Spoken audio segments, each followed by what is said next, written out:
સમાચાર સુરતથી કામરેજ ટોલનાકા નજીક અકસ્માતની ઘટના બની છે। ટોલનાકા પર ઉભેલા 3 વાહનોને ટ્રકે ટક્કર મારી 2 કાર અને એક રિક્ષાને અડફેટે લીધા। અકસ્માત સર્જીને ટ્રક ચાલક ટ્રક મૂકીને ફરાર થઈ ગયો છે। ટોલનાકા ઉપર ઉભેલા 3 વાહનોને ટક્કર મારીને ટ્રક ચાલક ત્યાંથી ફરાર થઈ ગયો।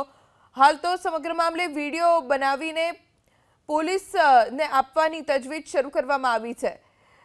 કામરેજ ટોલનાકા નજીક આ અકસ્માત સર્જાયો છે।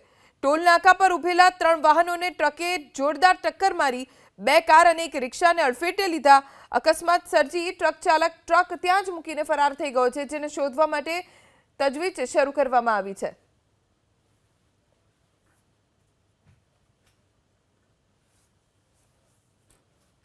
समाचार सूरत थी कामरेज टोलनाका नजीक अकस्मातनी घटना बनी है।